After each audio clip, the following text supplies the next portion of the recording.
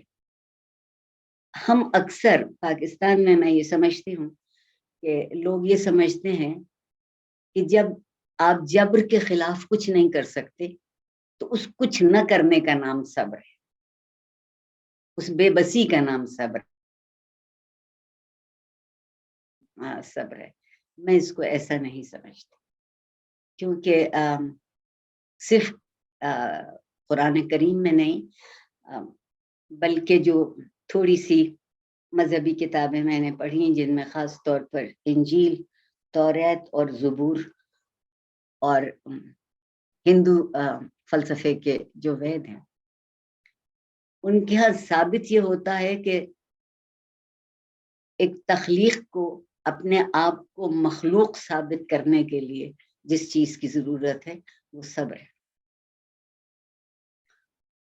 اور قرآن تو بہت واضح لفظوں میں کہتا ہے کہ ہم اپنے لیے اگر کوئی اپنا سرمایہ، اپنا کوئی ورثہ چھوڑ کے جائیں تو وہ دو چیزیں ہونا چاہیے، ایک صبر اور ایک سچائی. سورہ والعصر کی آیت ہے کہ وتواصوا بالحق وتواصوا بالصبر. اور ہم عام طور پر اپنے زوم میں وصیت سمجھتے ہیں کہ جو مرنے سے پہلے لوگ لکھ کے دے جاتے ہیں وہ وصیت ہے. تواصو کے معنی عربی میں وسیع اسی لیے اس کو کہتے ہیں جو جانشین ہو، جو آپ کے علم میں آپ کی علم کو اپنی میراث سمجھتا ہو. تو پروردگار نے کہا کہ وہ لوگ ہیں بہترین لوگ جو اپنے، اگر آپ لوگوں کی آسانی کے لیے مادری زبان کا لفظ بولتی ہوں، کہ وہ اپنی لیگسی چھوڑ کے جاتے ہیں صبر کی اور سچائی کی. اس کا مطلب یہ ہے کہ سچ اور صبر دونوں کہیں ایک جگہ کھڑے ہیں اور ایک دوسرے سے متضاد نہیں ہیں، مختلف نہیں ہیں. میری سمجھ میں یہ بات بھی آتی. اور دوسری بات جو دنیا بھر میں انسانوں میں روزانہ کم سے کم تر ہوتی جاتی ہے کہ صبر صرف وہ کر سکتا ہے جو ذرا دیر کو ٹھہر سکتا ہے، سوچ سکتا ہے، دوسرے کو گنجائش دے سکتا ہے، جسے ہم برداشت کرنا کہتے ہیں. الحمدللہ پاکستان میں تو ہم برداشت سے فارغ ہوئے، اب یہ لفظ ہماری زندگی کی لغت میں شامل ہی نہیں، ہم یہ قرض رکھتے ہی نہیں اپنے اوپر. لیکن جس طرح سے زندگی ہمیں سمجھائی پروردگار نے اپنے رسولوں کے ذریعے، پروردگار نے اپنے عالموں کے ذریعے، پروردگار نے اپنے سوچنے والوں کے ذریعے، اس میں سمجھ میں یہ بات آتی ہے کہ جو کچھ فوراً ہمارا رد عمل ہو اس کو لے کے نہیں دوڑ پڑنا، بھاگنا نہیں چاہیے، تھوڑی دیر ٹھہر جانا چاہیے، سوچ لینا چاہیے. اور ہم سوچنے سے گھبراتے ہیں. اور جب میں ہم کہہ رہی ہوں تو میں اس دنیا کی بات کر رہی ہوں. آپ جیسے تھوڑا سا مجھ کو جو آپ سے میرا تعارف ہے نازیہ صاحبہ کے حوالے سے، کہ آپ بہت سوچنے سمجھنے والے، بہت پڑھے لکھے لوگ ہیں. انہوں نے آج میرا بڑا شدید امتحان لیا. صبر میں ایک اور بڑی خوبی ہے میرے خیال میں، کہ صبر آپ کو سب سے پہلے اپنے آپ کو سمجھنے کی دعوت دیتا ہے. سب سے پہلے جب آپ ٹھہرتے ہیں تو خود کو سمجھنا چاہتے ہیں. اگر ذرا سی دیر کو کوئی بات ناگوار گزرتی ہے، گراں ہوتی ہے، تو 2 لمحے کو سوچ لینا چاہیے کہ اس پر رد عمل کیا بہت ضروری ہے. میں نے اپنی زندگی میں ایک بات یہ سیکھی کہ میں بالکل رد عمل نہیں کرتی، انگریزی میں جسے آپ لوگ کہتے ہیں ریئیکٹ کرنے، اور خاموش رہنے کی بہت کوشش کرتی ہوں، اور اس سے سارا فائدہ مجھے ہوتا ہے، کیونکہ غلط فہمیوں کی گنجائش نہیں رہتی۔ تو صبر کا جو ایک کام ہے برداشت سکھانے کا، اس کا جو انعام ملتا ہے کہ آپ کی زندگی سے غلط فہمیوں کی کمی ہو جاتی، آپ خود بھی غلط فہمیوں کو گنجائش نہیں دیتے اور دوسرے بھی شاید پھر آپ سے اس طرح شکایت نہیں کرتے۔ کسی بھی مذہبی کتاب کو دنیا کی دیکھ لیجئے، بات کسی بھی فلسفے والے کی بات، عالم کی بات پڑھ لیجئے، اور جنہوں نے دعا کے معنی سمجھانے کی کوشش کی، اس میں سب سے لطف کی بات یہ کی کہ جب دعا مانگو تو اس میں صبر اور حق کا دامن کبھی ہاتھ سے مت چھوڑنا، نہ بے چینی کی دعا، نہ خود غرضی دعا، جو حق نہیں ہوگا وہ یقیناً غلط ہوگا۔ ہم بڑے کمال کے لوگ ہیں، 10 لوگوں کی فرمائش، 10 چیزوں کی فرمائش کریں اگر اللہ تعالیٰ سے، اور اس میں سے 9 پوری ہو جائیں، تو مجھ جیسے اس ایک کی شکایت میں زندگی گزار دیتے ہیں جو نہیں پوری ہوئی، اس 9 کی نعمت اور اس کے شکرانے کا ہمیں خیال بہت کم آتا ہے۔ صبر کا ایک کام یہ بھی ہے کہ وہ آپ کو شکر گزار بناتا ہے، اور جسے شکر گزاری نہیں آتی وہ بہت آسانی سے فرعون ہو سکتا ہے، کیونکہ طبیعت کی جو عاجزی ہے، خود کو جو اس جھوٹے احساس سے برتری سے نکالنا ہے، وہ کام صبر کرتا ہے۔ فرائیڈ نے بڑی اچھی بات کہی تھی کہ احساس سے کمتری کی بدترین شکل احساس سے برتری ہوتی ہے، اور صبر یہ کام کرتا ہے کہ آپ سے وہ آپ کا احساس سے برتری چھین لیتا ہے، کیونکہ آپ دوسرے کو گنجائش دیتے ہیں۔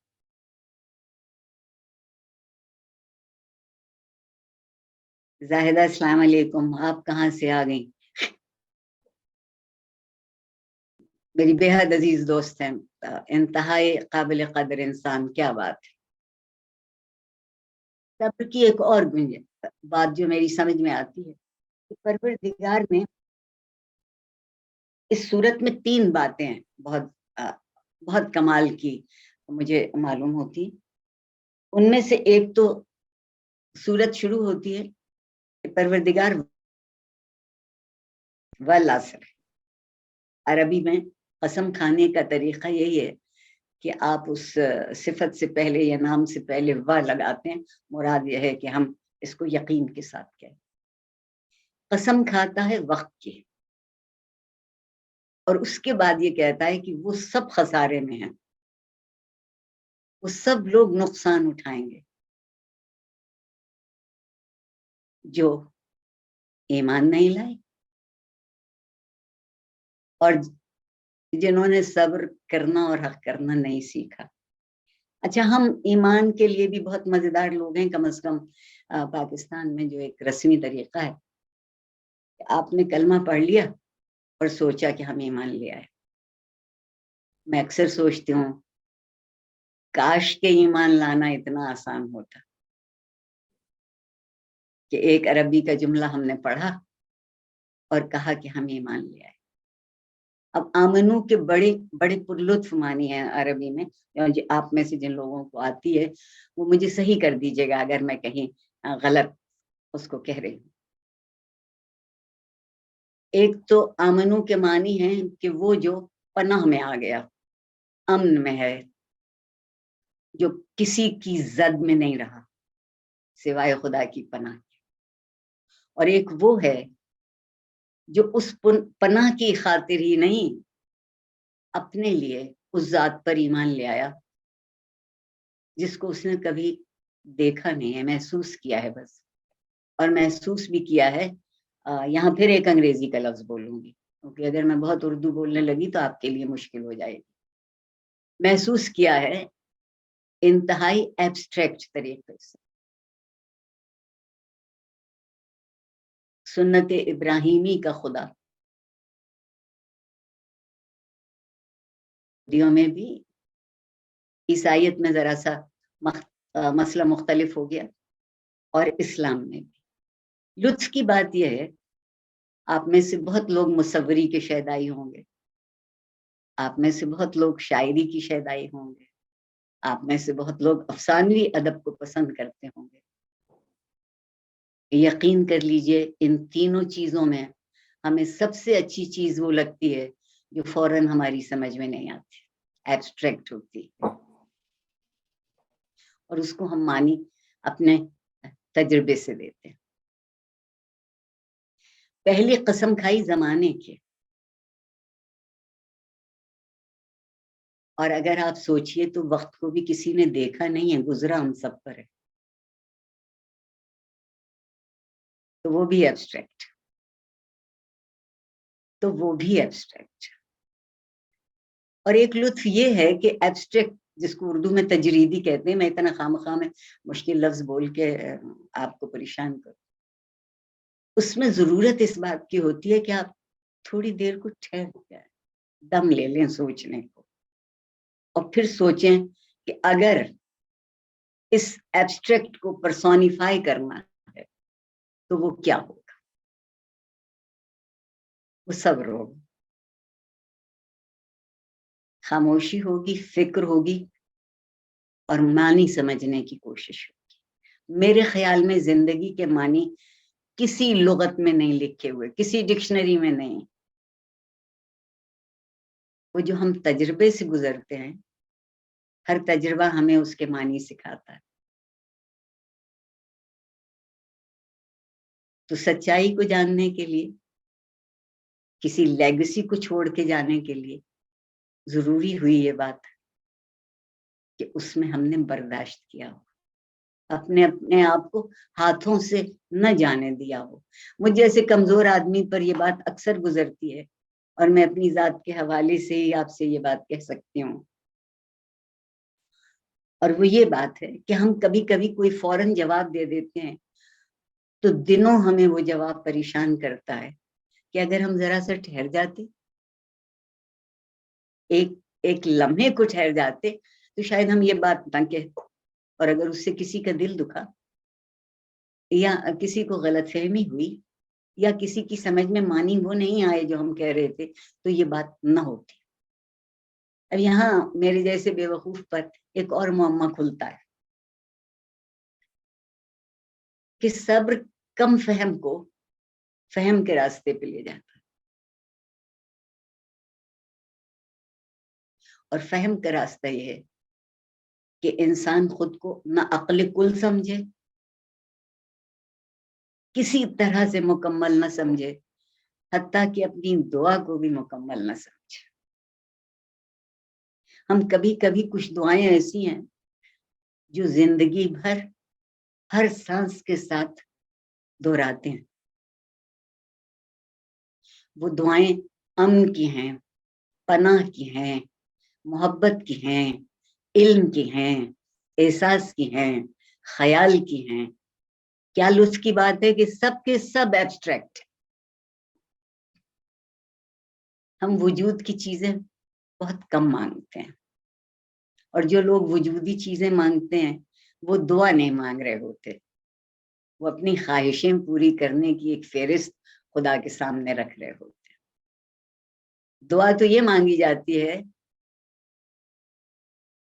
ارے میرے لیے ایبسٹریکٹ ہے، اس کو میرے لیے تشریح کر دے. اس کی میرے آقا رسول اللہ صلی اللہ علیہ وسلم نے فرمایا تھا کہ نماز، روزہ، حج، زکوٰۃ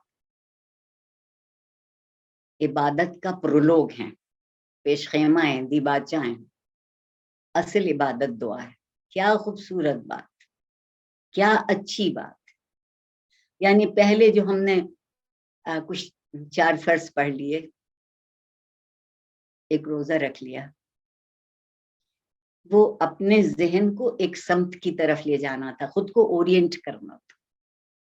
میں عام طور پر ایک زبان میں دوسری زبان نہیں بولتی، مگر مجھے یہ احساس ہوا ہے کہ چونکہ آپ لوگوں کی زندگی ایک مختلف زبان کے تہذیب اور مزاج میں گزرتی، اس لیے آپ کے ساتھ زیادتی ہوگی سراسر اردو میں بات کرنا.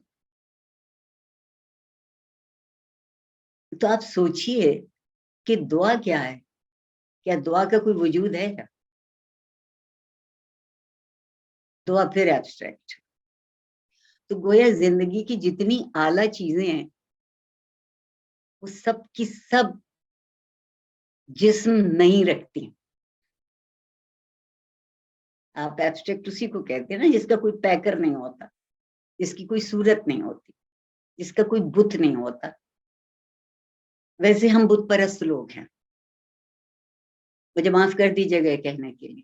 شخصیت پرست معاشرے ہمیشہ بت پرست معاشرے ہوتے ہیں،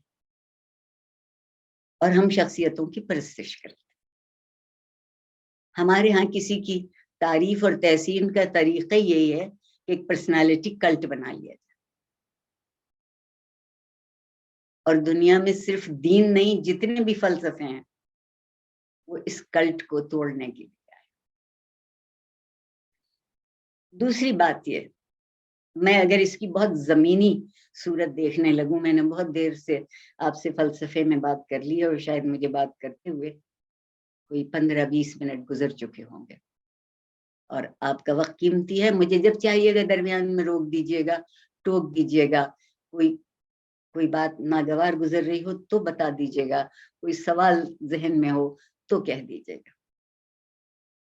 میری سمجھ میں یہ بات آئی کہ پہلا عمل ہمارا صبر میں یہ ہونا چاہیے کہ جو واقعی ہم کہنا چاہتے ہیں، مانگنا چاہتے ہیں، سمجھنا چاہتے ہیں، پہلے ہم اس کو خود تو سمجھ لیں. کیا لطف کی بات ہے کہ دنیا کی اکثریت پروردگار سے پیسہ مانگتی ہے. دنیا کی اکثریت. یہ ایک مذاہب کی ایک بہت کمپیریٹیو اسٹڈی کوئی 3-4 سال پہلے آئی تھی کہ لوگ کیا مانگتے ہیں خدا سے سب سے زیادہ، وہ دعا کیا ہے. انہوں نے بہت دعائیں جمع کی اور مجھے یقین مانیے بہت لطف آیا کہ 99.9% سب سے پہلے جو چیز دعا مانگ رہے تھے وہ دولت کی تھی. دولت کے پاس جو دوسری چیز مانگ رہے تھے وہ اس بات کی تھی کہ وہ معاشرے میں نمایاں ہو جائیں. تیسری چیز صحت تھی، اور چوتھی چیز پھر اپنی زندگی کے لیے فراغ تھا، یعنی پھر دولت چاہیے. کیا کمال ہے کہ قرآن کا پڑھنے والا اور سمجھنے والا شخص بھی یہی دعا مانگے، جبکہ سورہ والعصر کہتی ہو کہ والعصر ان الانسان لفی خسر، یقیناً انسان خسارے میں ہے، الا الذین آمنوا، سوائے ان لوگوں کے جو ایمان لائے، پناہ میں ہوئے.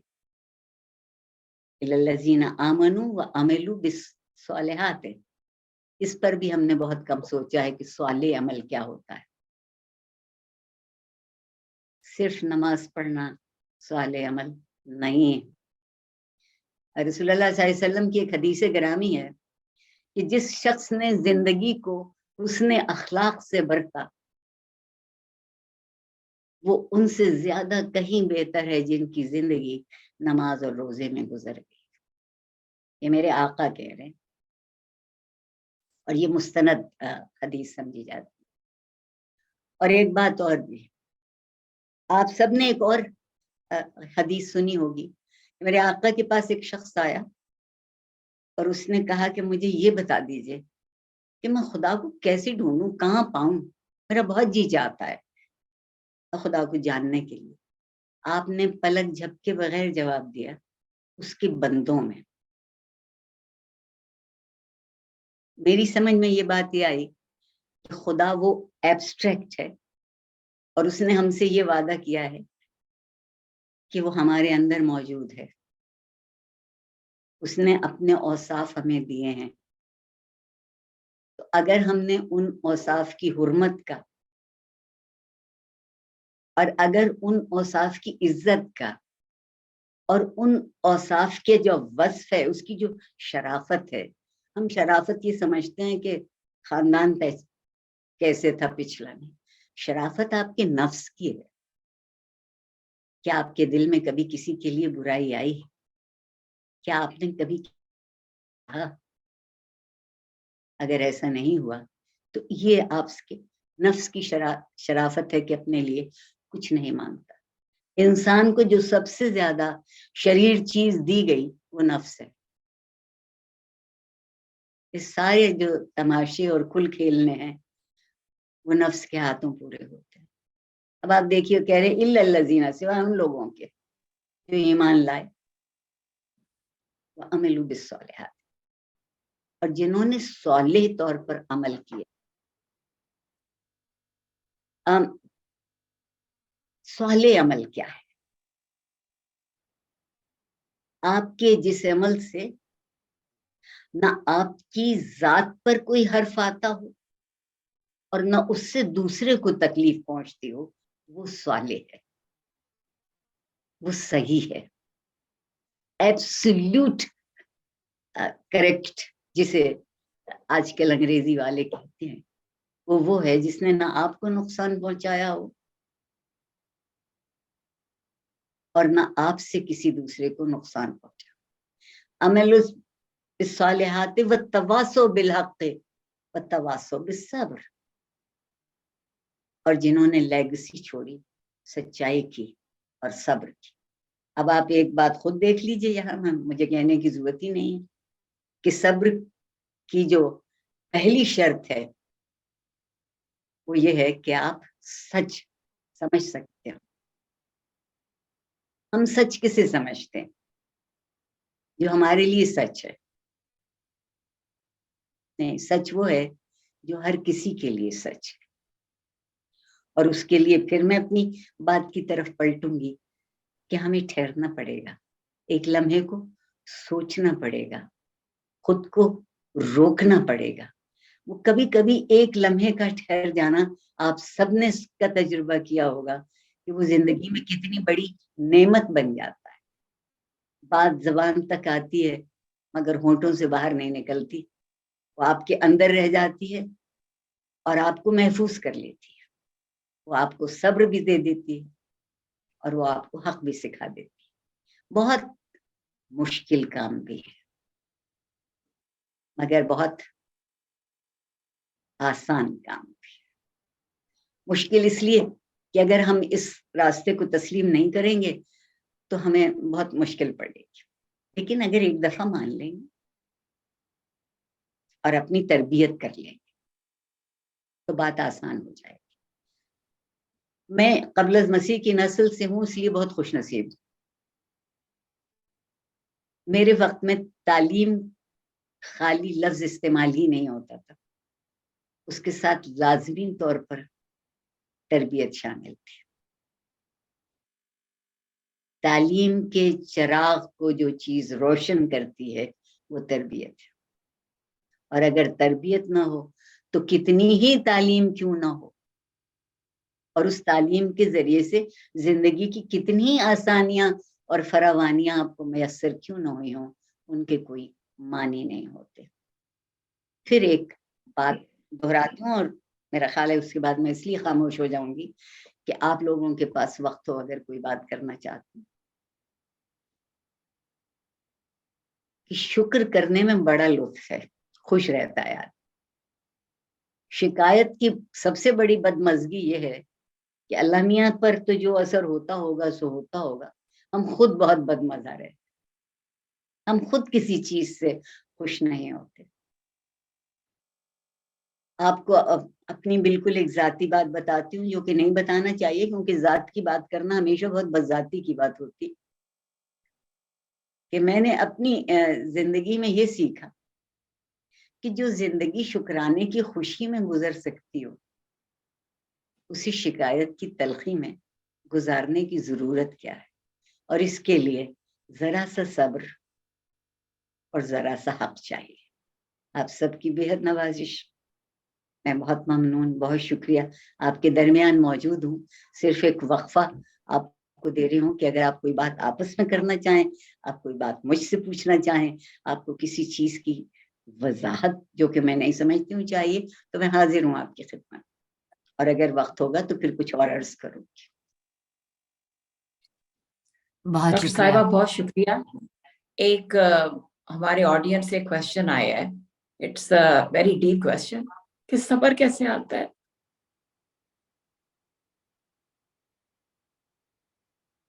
بہت آسان بات ہے. جب آپ یہ سوچ لیتے ہیں کہ آپ اپنے مالک خود نہیں ہیں تو صبر آ جاتا. جب تک آپ کو یہ خیال ہوتا ہے کہ آپ اپنے مالک خود ہیں تو پھر صبر. بہت خوبصورت بات کہی آپ نے.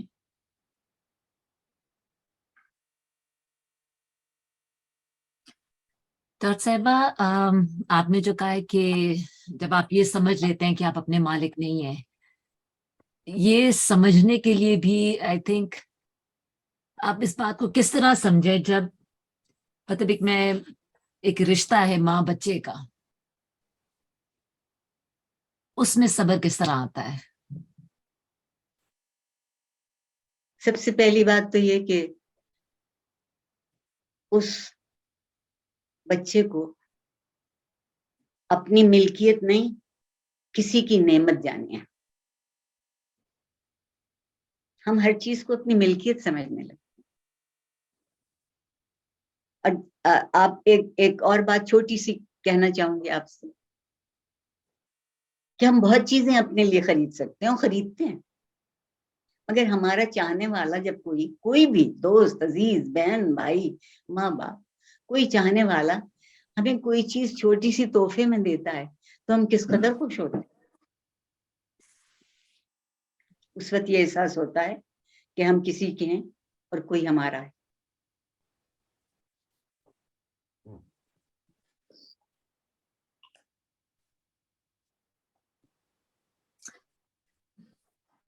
تو کیا آسان طریقہ, کسی ایک نے پوچھا ہے کہ صبر کا طریقہ کس طرح آپ صبر اپنے آپ کو ڈیلی زندگی میں آپ کس طرح اپنے آپ کو صبر کرنا سکھائیں؟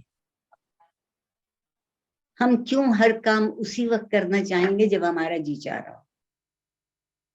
میں نے بار بار ایک لفظ شاید اپنے اس بات چیت میں دہرایا ہے, اور وہ یہ ہے کہ ذرا سے ٹھہر جائے, ایک لمحے ایک ذرا سے ٹھہر جائے. اور اگر آپ ذرا سا ٹھہر جاتے ہیں تو وہ لمحہ آپ کو سوچنے کا موقع دیتا ہے, اور وہ سوچنے کا موقع کافی ہوتا ہے. بے صبری سے کیا ہوتا ہے, ہم بے صبر کب ہوتے ہیں؟ سب سے پہلی بات یہ کہ کچھ وقت ہمارے ہاتھوں سے نکل گیا ہو, جس وقت ہمیں کرنا چاہیے تھا اس وقت نہ ہوا ہو, آدھا گھنٹہ گزر گیا ہو, 10 منٹ گزر گئے, تو اس میں بھی بے صبری کی کوئی بات نہیں ہے. میں اور آپ خطا کرنے کے لیے پیدا کیے گئے تھے. ہم نے یہ کیوں سوچ لیا ہے کہ ہم اس لیے پیدا کیے گئے تھے کہ ہم سے کبھی کوئی خطا نہیں ہوگی.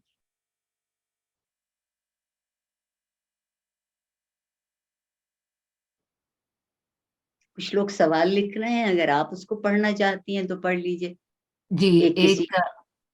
ایک عائشہ کی طرف سے سوال ہے کہ طبیعت میں حلیم اور نرمی کیسے لائی جائے؟ زندگی سے محبت کرنے لگی. ہم جس چیز سے محبت کرتے ہیں ہمیں اس میں حلم بھی آ جاتا ہے اور لطف بھی آتا ہے. مشکل یہ ہے کہ ہم لوگ زندگی سے محبت نہیں کرتے. آپ کو یقین نہیں آئے گا, میں اپنی زندگی کے اس مرحلے میں ہوں کہ ایک قدم دروازے کے اندر ہے اور دوسرا قدم دروازے کے باہر, مگر مجھے یہ زندگی آج بھی بے حد عزیز ہے اور بہت اچھی لگتی, اور یہ دنیا بھی مجھے بہت اچھی لگتی. مجھے اس دنیا سے بھی کوئی شکایت نہیں. میری سمجھ میں یہ بات آ گئی ہے کہ زندگی نہ ہوتی تو دنیا کے کوئی معنی نہیں تھے, اور دنیا نہ ہوتی تو زندگی کی کوئی معنی نہیں. ہم نے یہ کیوں سوچ لیا ہے, بہت سے لوگ یہ کہتے ہیں کہ زندگی امتحان ہے. میں اپنی دیوانگی میں کہتی ہوں کہ زندگی ایک نعمت ہے. جب آپ کسی چیز کو امتحان سمجھتے ہیں تو اس سے خوف زدہ ہوتے ہیں, اس کے خلاف مورچہ بندی کرنے لگتے ہیں. جب کسی چیز کو انعام سمجھتے ہیں تو اس کو عزیز رکھنے لگتے ہیں. ایک ذرا سا رویہ بدلنے کی بات, صرف ذرا سا. کسی نے سوال پوچھا ہے کہ صبر میں اور برداشت میں کیا فرق؟ صبر ہمیشہ کے لیے مستقل ہے, کیفیت ہے. برداشت اگر ذرا دیر کو بھی جب آپ کو غصہ آیا تھا آپ نے نہیں اس کا اظہار کیا, بس بات ختم ہو. تو ایک اور سوال تھا, وہ بھی پڑھ لیجئے. جی ایک تھا کہ کچھ لوگ صبر اتنا کرتے ہیں کہ وہ ظلم بن جاتا ہے, تو پھر یہ میں آپ سے وہی پوچھنا چاہ رہی تھی کہ پھر صبر اور برداشت. نہیں اس کی جو نہیں, دیکھیے اگر یہ سوال اس پر ہے کہ عام طور پر عورتوں کی زندگی میں اتنا جبر ہے, خاص طور پر پاکستان میں, مجھے یقین ہے کہ وہاں کی دنیا بھی مختلف نہیں. وہ جبر ہے ہی ظلم, اور اس کے دو طریقے ہیں کہ یا تو آپ اس کے خلاف آواز اٹھائیں یا فیصلہ کریں, اپنے حق میں کچھ کہیں. مگر ہمارے یہاں ایک عجب قسم کی بے معنی چیزوں کو ہم قدریں کہتے ہیں, ہم عزت کا خیال کہتے ہیں. ایک عورت کے لیے پٹنا کوئی بری بات نہیں. جو بچے اپنے سامنے اپنی ماں کو پٹتے دیکھتے ہیں وہ کبھی عورت کی عزت نہیں کر سکتے.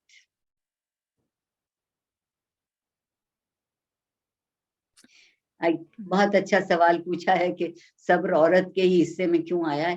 نہ اللہ نے کہا ہے, نہ عالموں نے کہا ہے, نہ کسی سیانے نے کہا ہے. یہ ان لوگوں نے کہا ہے جو جبر کی خاطر اپنی طاقت کو, اپنے اختیار کو اور اپنے اقتدار کو قائم رکھنا چاہتے ہیں.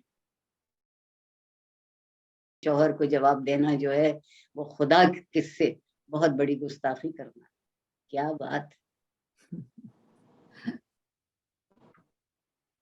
ایک کسی نے پوچھا ہے کہ ظلم کا ظالم کو ظلم پہ کتنا صبر کرنا چاہیے, پلیز بتائیں. ظلم پر تو ذرا سا بھی صبر نہیں کرنا چاہیے. ظلم کے خلاف میرا اور آپ کا امتحان یہ ہے کہ ہم میں اتنی ہمت ہو کہ آواز اٹھا سکے. مگر ہم شرافت کی خاطر, خاندان کی خاطر, ایسا کبھی نہیں ہوا. ہمارے گھر میں کسی لڑکی نے یہ نہیں کہا. وہ ہمیشہ پٹتی رہی, وہ ہمیشہ گالیاں کھاتی رہی, اس کے حصے میں ہمیشہ سب سے کم آتا رہا. مگر وہ ایسی بیوی نیک پروین تھی کہ اس کی شخصیت گھٹ گھٹ کے مر گئی. مگر جو اس کے چاہنے والے تھے, بزوں میں خود چاہنے والے, صرف وہ پنپتے رہے. دیکھیے یہ ہم نے دنیا کی خاطر دین کو بیچا ہے, میرے خیال میں یہ جائز نہیں.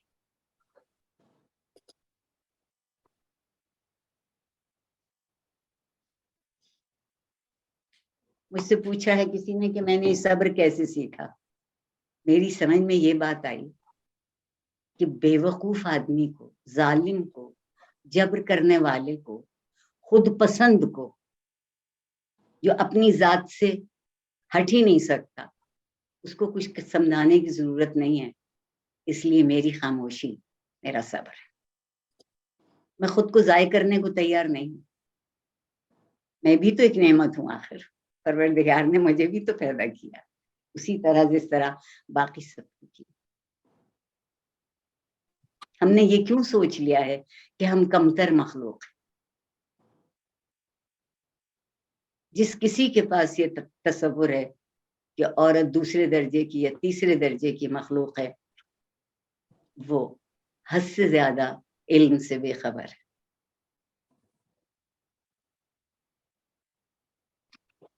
آپ نے دیکھا ہے کمزور آدمی سب سے زیادہ ظلم کرتے ہیں تاکہ لوگوں کو اپنے اختیار میں رکھیں. اور ظلم صرف جسمانی نہیں ہوتا، سب سے بدتر ظلم وہ ہے جو آپ کے احساس اور آپ کے جذبات پہ کیا جاتا ہے. یہ معاشرہ ظالم کا ساتھ دیتا ہے، مظلوم کا ساتھ نہیں دیتا. کمزور معاشرہ ہے، خوف زدہ معاشرہ ہے. اور یہ ہم نے دنیا میں اب یہ تاریخ لکھ دی ہے کہ یہ ایسے ہی ہوگا. کیوں ہوگا ایسے ہی؟ کیوں ہوگا ایسے ہی؟ آپ نے دیکھا ہے جو آج کی بچی ہے وہ مجھے بہت اچھی لگتی ہے. وہ بڑی اس سب ظلم کے باوجود وہ ایک فیصلہ سازی کے عمل میں شریک ہو رہی ہے. وہ خود کو سکھا رہی ہے کہ فیصلہ کیسے کرتے ہیں. اور کیوں نہیں کر سکتے ہم خود فیصلہ؟ کیا بات ہمیں ڈرائے رکھتی ہے؟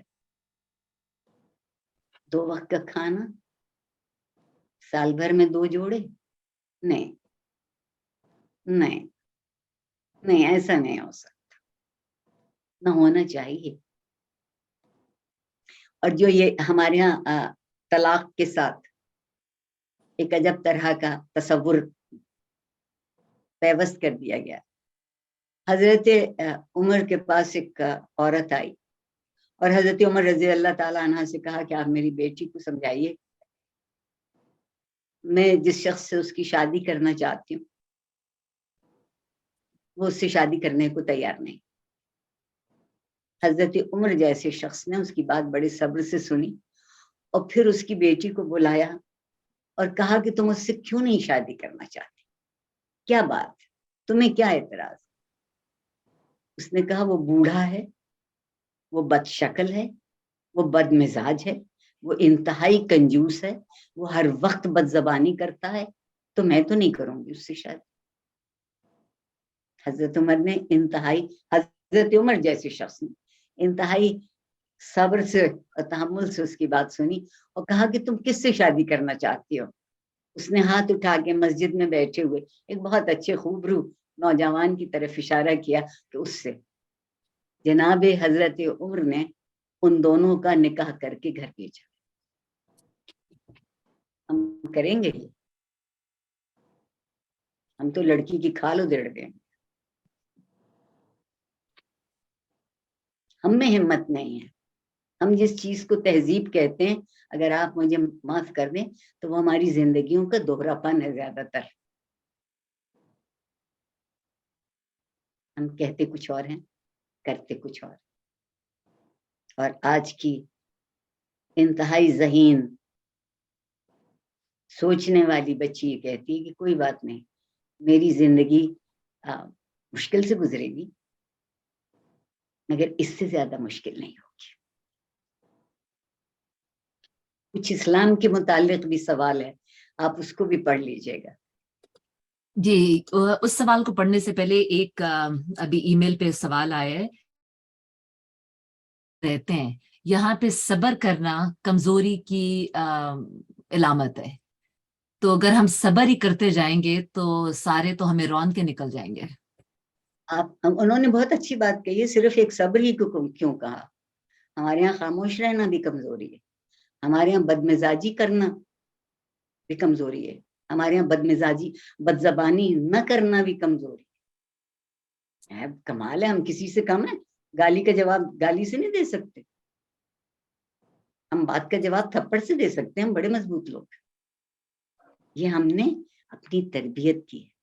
میں اتنی دیر سے تواصع کا لفظ استعمال کر رہی تھی کہ ایک لیگیسی، ایک تربیت.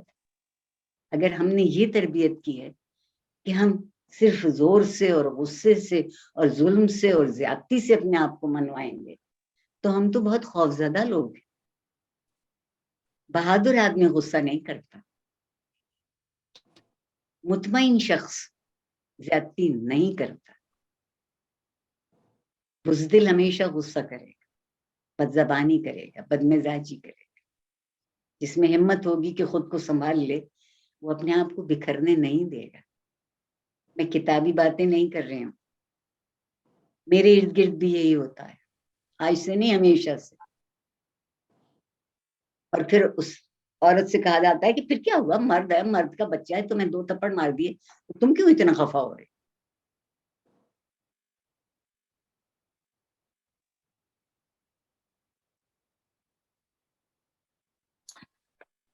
اسلام کے حوالے سے سوال تھا, ہم اسلام کو استعمال کرتے ہیں اپنے فائدے کے لیے. ہم ہر چیز کو استعمال کرتے ہیں صرف اپنے فائدے کے لیے, اور اسلام کو استعمال کر لینا اس لیے بہت آسان ہے کہ وہ پھر اصول ہیں نا, ان کی کوئی شخصیت نہیں ہے, ایبسٹریکٹ ہیں, تو ان کو جس طرح چاہے کہہ دیتے ہیں. بہت سے لوگ یہ کہتے ہیں, شاید یہ کہا بھی گیا یہاں کہیں, کہ چونکہ ہم اسلامی نہیں ہیں اور چونکہ بہت اسلامی قدروں کا فقدان ہے, اس لیے یہ سب کچھ ہوتا ہے. مجھے بہت افسوس سے کہنا پڑتا ہے کہ ایسا نہیں ہے, بلکہ اسلام بہانہ ہے دوسروں کو کمزور اور مجبور رکھنے کا.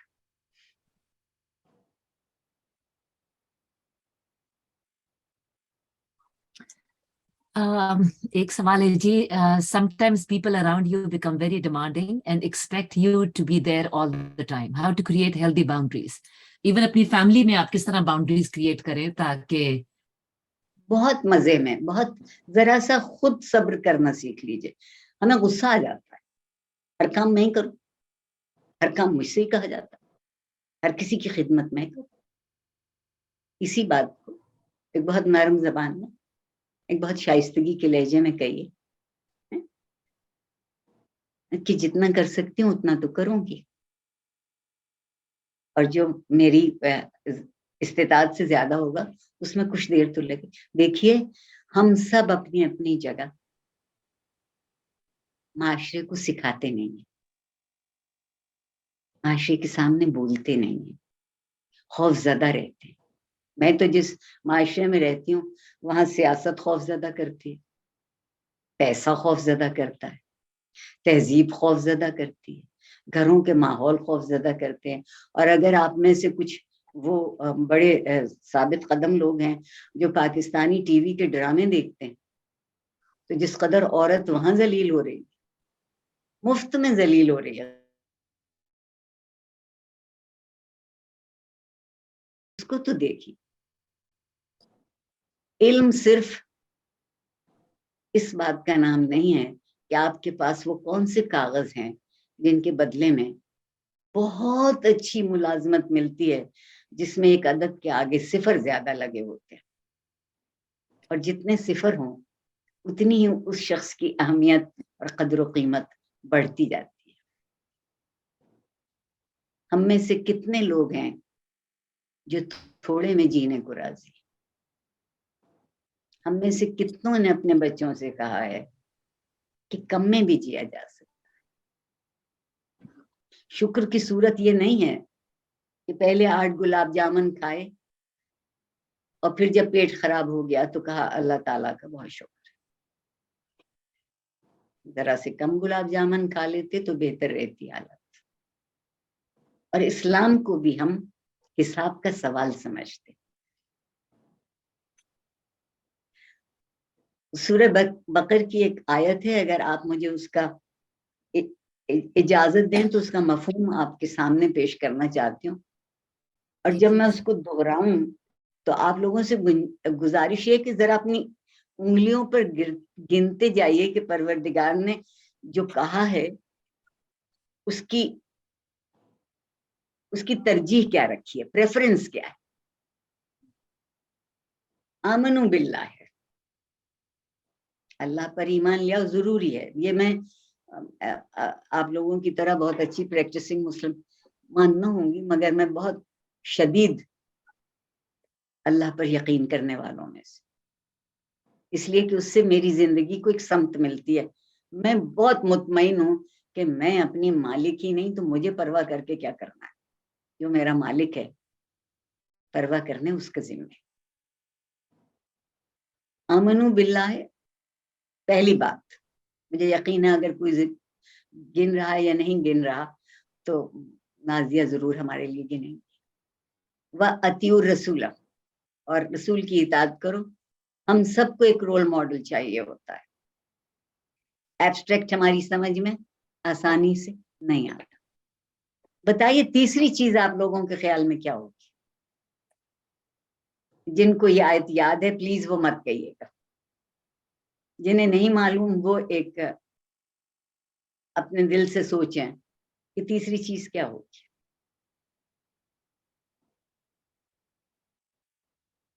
دو تو بہت آسان ہے، سمجھ میں آ گئے. اللہ کی تیسری پریفرنس کیا ہے؟ وَبِالْوَالِدَيْنِ إِحْسَانًا.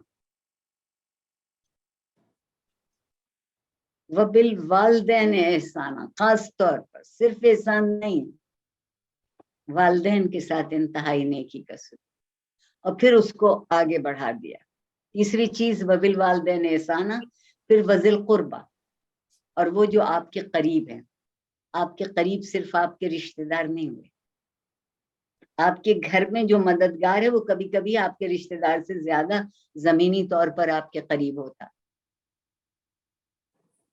وذی القربہ، پھر والیتامہ، یتیم کے ہم نے لفظی معنی لے لیے کہ جس کا باپ تو ہو.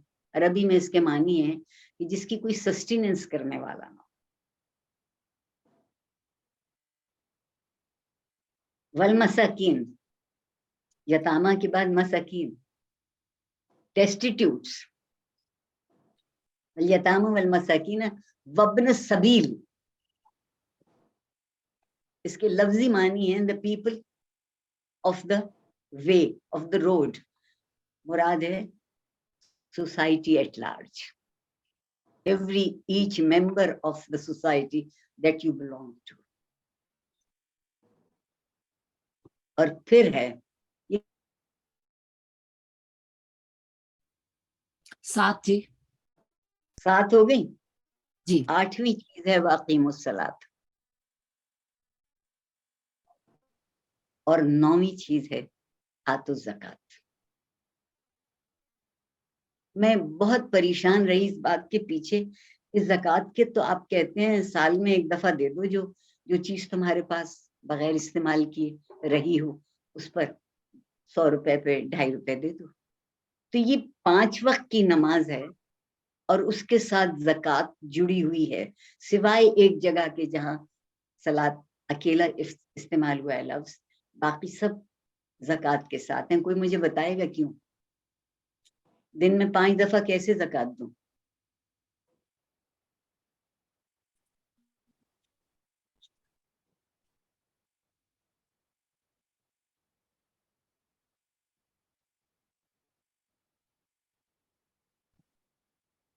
میں نے کیا نازیبہ سوال پوچھ لیا؟ نہیں جی، سب آئی تھنک آپ کے منہ سے سننا چاہتے ہیں. بس سیدھی سی بات، میں سلام پھیروں، کسی نے لکھا ہے نماز، مجھے نہیں معلوم اس کے یہاں کیا معنی ہے. میں سلام پھیروں تو مجھے یہ خیال آئے کہ میری پڑوسن کی کل طبیعت اچھی نہیں تھی، تو چلو ایک منٹ کو ان کی طبیعت پوچھاتے ہیں. آپ نے اپنے وقت کی زکوٰۃ دے دی، اپنی توجہ، اپنے احساس کی زکوٰۃ. زکوٰۃ کے معنی یہ نہیں ہے کہ جو تمہیں نہیں چاہیے وہ کسی کو دے دو. کتھارسس ہیں اس کے معنی، تزکیہ، پاک کر لو خود کو. تو آپ دن میں دے سکتے ہیں، کسی کو مسکرا کے دیکھ لیں. رسول اللہ صلی اللہ علیہ وسلم نے کہا تھا کہ اگر تمہارے پاس کچھ بھی نہیں ہے کہ تم کسی کے لیے کچھ کر سکو تو اسے مسکرا کے دیکھ لو. ہم اتنے کنجوس ہیں مسکرانے میں. کبھی آپ اس بات کو غور کیجئے گا، سب سے زیادہ صبر مسکرانے پہ کرتے، حالانکہ اس میں کوئی حرج نہیں کہ آپ کسی کو خوشی سے دیکھ لیجئے، کسی سے میٹھا بول لیجئے. کوئی چیز بے قرینہ بے سلیقہ پڑی ہے اسے اٹھا کے کہیں قرینے سے رکھ دیجئے، وہ بھی زکوٰۃ. جو چیز بھی زندگی کو نفاست سے آشنا کرتی ہو وہ زکوٰۃ.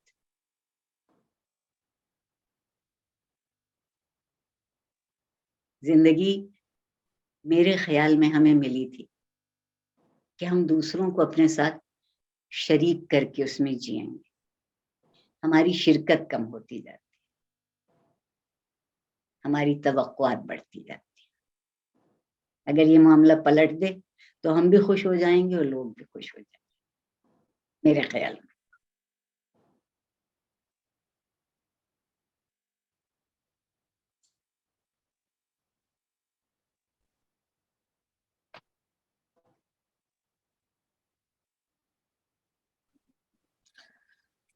عائشہ آپ کچھ کہنا چاہیں گی؟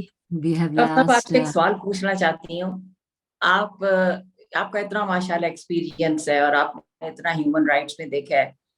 ابھی اب ظلم کی جب ہم بات کر رہے تھے تو ہمارے کلچر میں جب ہم ظلم کی بات کرتے ہیں تو اکثر مرد کے خیال سے کرتے ہیں کہ مرد جابر ہے یا جو کہتا ہے. عورتیں ان سے زیادہ کرتی ہیں. یہی میں آپ سے کہنا چاہ رہی تھی کہ ان دا لاسٹ فیو ایئر کہ اب جب ظلم ہوتا ہے تو وہ عورت پہ زیادہ کرتی ہے, اور اس کی جسٹیفیکیشن اکثر عورتوں سے میں نے یہ سنی ہے کہ جب میں بہو تھی تو میرے ساتھ یہ ہوا. It is like the cycle has to continue. اور یہ وہ لوگ ہیں, معاف کیجیے گا, جو 5 وقت نماز پڑھتے ہیں, جو روزے رکھتے ہیں, سب کچھ, لیکن جب اس چیز پہ آتا ہے تو یہ چیز ایک it's almost like it is not a part of their life. جو باقی کی چیزیں ہیں ان کی نظر میں they are perfect Muslims. لیکن I see this I've even seen کہ آپس میں جو فرینڈز ہیں, عورتیں ہیں جو بہت کلوز ہیں, لیکن جب اس لیول پہ چیز آتی ہے لوگ اتنے ایک دوسرے کو ظالم عورتیں ہو جاتی ہیں, سب سے پہلی چیز وہ ایک دوسرے کے بچوں کو اٹیک کرتی ہیں. اور یہ چیز مجھے لگ رہا ہے کہ اگر ہم صبر کی بات کرتے ہیں تو مجھے تو لگ رہا ہے in the last 20-30 years has gone worse, and obviously آپ کو تو بہت ایکسپیرینس ہے, آپ تو پاکستان میں سے ڈیل کرتی ہیں. Is there anything we can do about it? I mean, یہ ہم سب کے اندر کوئی فالٹ ہے, ہم خود کیا کر سکتے ہیں جو ہم اس چیز کو چینج کر سکیں؟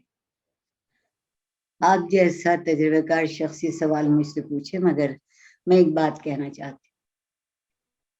عورتوں کی سمجھ میں یہ بات آ گئی ہے کہ پاور پیراڈائم میں اگر آپ وہی کرنے لگیں جو مرد کرتے ہیں تو آپ طاقتور ہو. پہلی بات, ظلم وہ شریک ہو جائیں گے. دوسری بات یہ کہ ہم نے یہ بھی سوچ لیا ہے کہ ہم اسے ظلم نہیں کہتے, اب ہم کہتے ہیں ہم تو سچ بول رہے ہیں, ہم تو حق کہہ رہے ہیں, ہم تو سوائے حق کے کسی اور بات کا کبھی ذکر ہی نہیں کرتے. بات ساری یہ ہے کہ مجھے مضبوط ہونے کے لیے, خود کو بہتر ثابت کرنے کے لیے ضروری نہیں نا کہ میں گاما پہلوان بنوں.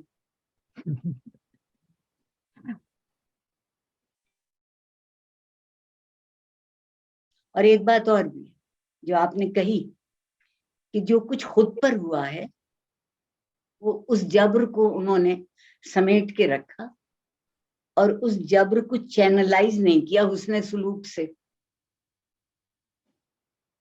اس جبر کے لیے انتظار کیا کہ آنا چاہیے ایک بے بس سی عورت تھوڑے دنوں کے لیے اس گھر میں, اور پھر میں اس کو مزہ چکھاؤں کہ میں نے زندگی میں کیا دیکھا. تو جو شخص زندہ صرف اس لیے ہے کہ انتقام لے سکے, کیا وہ کسی نیکی کا ماننے والا ہے؟ بالکل وہ تو زندہ انتقام لینے کے لیے, اس کو معلوم ہی نہیں کہ صبر کسے کہتے ہیں, حق کسے کہتے ہیں, برداشت کسے کہتے ہیں, خاموشی کسے کہتے ہیں. محبت کرنے میں کچھ خرچ نہیں ہوتا, اور نفرت کرنے میں پورا انسان خرچ ہو جاتا. بے شک, بالکل درست. بے شک. ڈاکٹر صاحبہ, آئی وش ہم آپ کو گھنٹوں اور سن سکتے. مجھے تو سمجھ ہی نہیں آئی کہ پورا 1 گھنٹہ چلا کہاں گیا.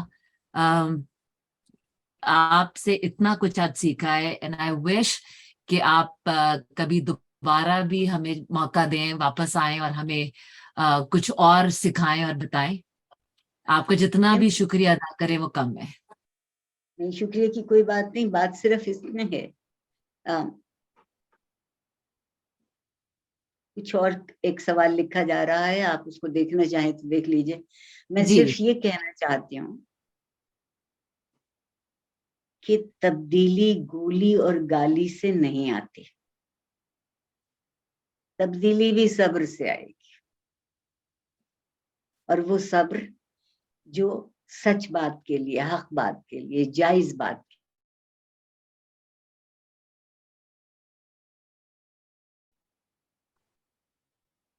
ان کے دوبارہ بننے میں بہت دیر لگتی ہے. ہمارا معاشرہ تبدیلی کے لیے تیار نہیں ہے. جس کو ہم کہتے ہیں یہ ہماری قدریں ہیں, یہ ہماری تاریخ ہے, اکثر وہ ظلم کی تاریخ ہے. اور میں ایک بہت کڑوی بات کہنے جا رہی ہوں, مجھے اس کے لیے معاف کر دیجیے گا. آپ دو خواتین کو میں دیکھ رہی ہوں, باقی کے نام پڑھ رہی ہوں, کہ ہمارے ہیرو ہمیشہ سپہ سالار ہوتے ہیں, اور دنیا بھر کے ہیرو. آج تک افلاطون اعظم نہیں ہے, سکندر اعظم ہیں. آج تک محمود غزنوی ہیں, نظام الدین اولیاء نہیں ہیں, علی حجویری نہیں ہیں. ہم نے فکر کے رہبر نہیں بنائے, ہم نے غصے کے, بدلے کے, اور اگر نہیں کر سکے تو ہم نے سوچا یہ تو ہم پہ بڑا جبر ہے, ہم کیا کریں. میں نے کہا, شاید یہ کہا تھا آپ سے, کہ ہم صبر اسے کہتے ہیں وہ خاموشی جو ہمیں جبر میں اختیار کرنا پڑے. اور یہ میں ایک بات اور کہوں, میں نے پہلے عرض کیا تھا کہ میں بے حد بے علم آدمی ہوں, اور میں آپ سے کہوں گی کہ زندگی کو محبت سے تو گزار کے دیکھیے. اپنے آپ کو 1 مہینہ دے دیجیے, 4 ہفتے, کہ جہاں غصہ آنے لگے گا وہاں تھوڑی دیر کو چپ ہو جائیں گے, اور جو چیز بری لگ رہی ہوگی اس کو برا نہیں کہیں گے. آپ دیکھیے گا کس قدر خوش رہیں گے آپ 4 ہفتے میں. میں اپنے آپ کو دنیا کو بدلنے والا نہیں سمجھتی, بالکل نہیں سمجھتی. یہ میں بہت شروع میں یہ آ گیا تھا کہ عارفہ بی بی تم ماؤنٹ ایوریسٹ پر نہیں چڑھ پاؤ گی, بھول جاؤ اس خیال کو, لیکن تم ایک قدم ضرور اٹھا سکتی ہو. اور میں نے وہ ایک قدم اٹھانے کی ہمیشہ ہمت کی. ہمت چاہیے. ہمت کا دوسرا نام صبر, ہمت کا دوسرا نام حق. آپ سب کے اندر موجود ہے. ہم پروان چڑھاتے ہیں دوہری زندگی کو ذرا سی دیر کے سکون کے لیے. عارضی سکون چاہتے ہیں, دائمی خوشی کو گنوا دیتے ہیں. مجھے معاف کر دیجیے گا اگر میری کوئی بات کسی کو بھی ناگوار گزری. عائشہ, آپ کچھ کہنا چاہیں گے؟ then we'll end the session. بہت شکریہ ڈاکٹر صاحبہ. یہ 1 گھنٹہ میں یہی سوچ رہی تھی کہ اتنی خواتین یہاں پہ ہیں جو کتنے پیسے دے کے گھنٹے کے لیے تھراپسٹ کے پاس جاتی ہیں. آپ کا ایک سیشن انسان اٹینڈ کر لے, یہ تو پورے مہینے کا علاج ہے. Exactly. ماشاء اللہ, بہت خوبصورت باتیں, اور بہت آپ سے بہت کچھ سیکھا. اینڈ اٹس این آنر ہم سب کے لیے that you came today. اور مجھے بہت شوق تھا. آپ سے کبھی ملاقات تو نہیں ہوئی, لیکن انشاءاللہ آپ جب کبھی بھی دوبارہ واپس آئیں USA تو انشاءاللہ آپ کے ساتھ پھر ایک محفل ہوگی. بہت مہربانی. بہت شکریہ, بہت شکریہ. اگر وہ آپ کہہ رہے ہیں 1 گھنٹہ مجھ سے مل لیا کریں, اگر وہ مجھے بھی پیسے دینے لگیں گی تو بھی خوشی نہیں ہوگی. بہت شکریہ. تھینک یو ویری مچ جی. بہت شکریہ, Thank بڑی you so نواز. much. اللہ حافظ. اللہ حافظ. السلام علیکم.